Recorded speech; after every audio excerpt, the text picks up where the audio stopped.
No es sorpresa que la historia reciente de Afganistán sea una de las más tristes al ser un país que se encuentra sumamente lejos de encontrar la paz y estabilidad.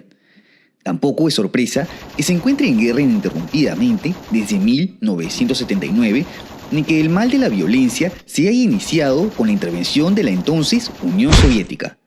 ¿Alguna vez te preguntaste cómo empezó este violento periodo desde el cual el pueblo afgano no ha encontrado respiro? Para saberlo, repasemos la guerra afgano-soviética en este video. Pero antes, no te olvides de suscribirte al canal. Créeme que me ayudarías muchísimo.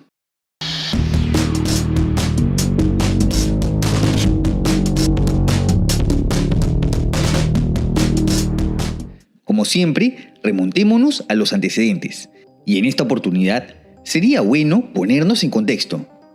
Afganistán sirvió durante mucho tiempo como un estado colchón entre dos grandes imperios. El británico, asentado en el denominado Raj conformado por los actuales India, Pakistán y Bangladesh, y el ruso, quien había conquistado a los diversos pueblos túrquicos en Asia Central.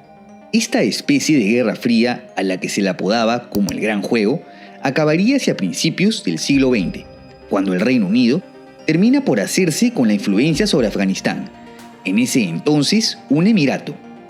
Este país se libera tras la Tercera Guerra Anglo-Afgana, la que ocurre mientras se daba la guerra civil en Rusia, de la cual sale victorioso el bando bolchevique. El nuevo vecino de Afganistán, la Unión Soviética, sería el primero en reconocer la independencia y soberanía del país, el cual se convierte en un reino en 1926. Adelantándonos a la década de 1950, llega al poder Mohammed Daoud Khan en calidad de primer ministro, quien inicia un acercamiento a la URSS. En 1955 se firma un acuerdo sobre el libre tránsito de comercio, lo que estrechó las relaciones entre ambos países. En 1963, el entonces rey Mohammed Zahir Shah expulsa al ministro prosoviético y asume personalmente el gobierno, mejorando las relaciones con la vecina Pakistán. No obstante, 10 años después, Daoud regresa para impulsar un golpe de Estado en el que la monarquía queda abolida y asume en el cargo del primer presidente de la ahora República de Afganistán. Con su nuevo mandato, Daoud se acercaría a Irán y a las naciones árabes, desvinculándose progresivamente de la URSS. En 1978, un importante dirigente del Partido Comunista de Afganistán es asesinado por el gobierno. Esto conlleva a que estalle la Revolución de Saur, en la que varios líderes comunistas como Nur Mohammad Taraki y Hadizullah Amin derrocan al gobierno de Daoud. Se funda así la República Democrática de Afganistán, considerado como un estado satélite de la Unión Soviética bajo un régimen comunista. Taraki sería el primero en tomar el poder y sus primeras medidas serían las de implantar una reforma agraria, separar la religión del Estado e incluso promover la igualdad de derechos entre hombres y mujeres. Sin embargo, los problemas resurgirían por pugnas por el poder entre el presidente Taraki y el otro líder de la revolución, Amin. Las tensiones estallan cuando a su retorno de una visita en Cuba en septiembre de 1979, Taraki encara a su antiguo aliado al punto de llegar a un tiroteo entre sus respectivos guardaespaldas. Al término de la jornada, Taraki es capturado y ejecutado por partidarios de Amin, quien toma el poder. Su primera medida es la de mostrar un acercamiento a Pakistán y a Estados Unidos, cosa que no fue aceptada por la Unión Soviética, quien además tenía una mayor afinidad con Taraki. Es así que la gran potencia comunista emprende la intervención en Afganistán mediante la Operación Tormenta 333. Esta consistió en el ingreso de tropas especiales soviéticas que perpetraron el asesinato de Amin y a sus guardias de élite en Kabul, justificando esta intervención por un tratado de cooperación firmado entre Taraki y Leonid Brezhnev. Acto seguido, entran alrededor de 100.000 soldados y 1.800 tanques en territorio afgano, según ellos, para resguardar la paz. Y es aquí en donde conviene mencionar el fraccionamiento de la sociedad afgana. Muchos de ellos vieron esta intervención como una verdadera amenaza para su fe, pues recordemos que el comunismo tiene una esencia atea y religiosa. lo que se contrapone con la fortísima identidad musulmana del país. Surgen así grupos más y menos radicales que en conjunto tuvieron una denominación en común: los muyahidines. Algunas de las tantas facciones de la rama sunita fueron el Jamiat e Islami, el Ittehad e Islami o el Maktab al-Hadamat, liderado por ese señor al que de cariño le apodamos Betty. En la rama chiita lucharon el Hezbollah afgano y el Harakat y Islami. Estos rebeldes fueron asimismo apoyados por diversos países que consideraron la intervención soviética como ilegítima, tales como Pakistán, Arabia Saudita, Israel, Reino Unido y, por supuesto, Estados Unidos. En una primera instancia, los estadounidenses aportaron a los muyahidines con armamento obsoleto de la Primera Guerra Mundial para evitar sospechas. No obstante, al ver el avance soviético, les proporciona material más moderno vía la aliada Pakistán, especialmente durante el gobierno de Ronald Reagan, llegándose a autorizar un monto de $15.000 millones.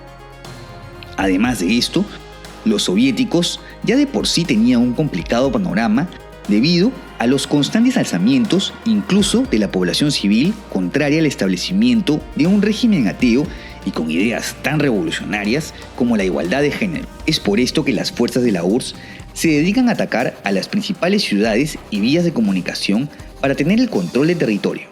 Los muyahidines, por su parte, comienzan una resistencia en forma de guerra de guerrillas. Esta se intensificó en la frontera con Pakistán, desde donde los rebeldes recibían armas de sus aliados. Otro frente importante del conflicto fue el valle de Panjshir, el cual era vital para la comunicación entre la capital Kabul y el territorio soviético. Es así que por 5 años se extiende esta guerra de desgaste, que no hizo más que agotar las reservas soviéticas ante un objetivo que, debido al constante apoyo internacional y a la complicada geografía montañosa del país, escenario perfecto para la guerra de guerrillas, se veía cada vez más alejado de concretar. En 1985 llega al poder Mikhail Gorbachev, quien era partidario de que esta guerra era un sinsentido.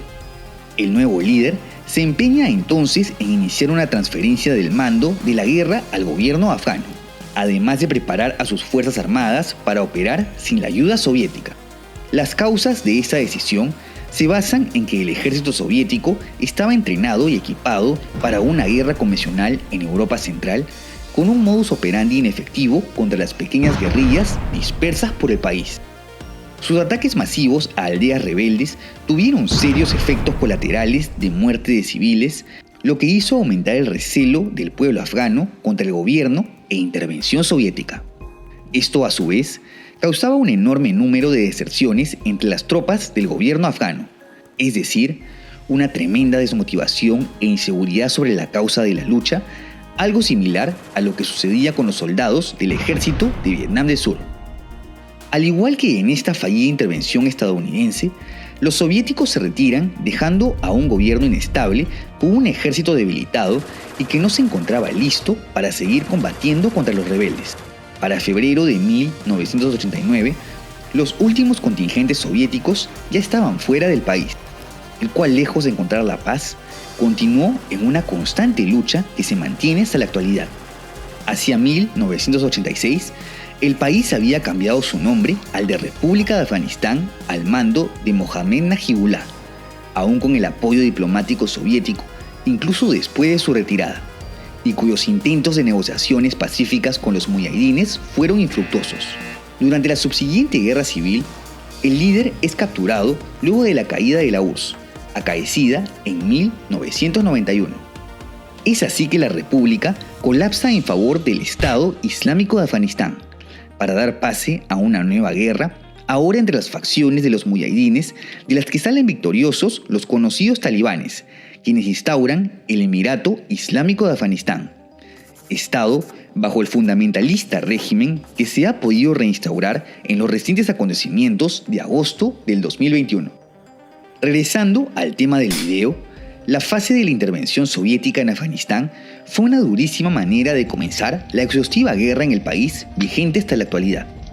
Se estima que entre 600.000 y 2 millones de personas murieron, muchas de ellas civiles, además de 5 millones de refugiados fuera del país. Como era de esperarse, los crímenes de guerra también estuvieron presentes en el país. Se llegaron a reportar numerosas masacres, torturas, violaciones y asesinatos a civiles, especialmente por parte del Ejército Rojo, razón por la que esto también sirvió como propaganda en contra de la Unión Soviética, en pleno momento de decadencia, la cual se concreta en 1991. Esto se ve plasmado en el boicot de los Juegos Olímpicos de Moscú de 1980, en los que casi 60 países se negaron a presentarse a raíz del conflicto, incluyendo obviamente a Estados Unidos. Pero no cabe duda de que los más afectados de este triste episodio fue el mismo pueblo afgano, el cual desde ese entonces no ha encontrado descanso y que por las recientes noticias es probable que su precaria situación se mantenga por un buen tiempo más. Desde el mapa de Sebas, les mandamos los mejores deseos al pueblo afgano. No te olvides de dejar tu comentario y de suscribirte al canal.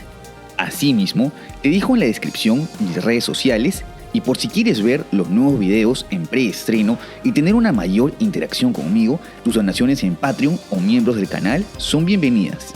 ¡Hasta la próxima!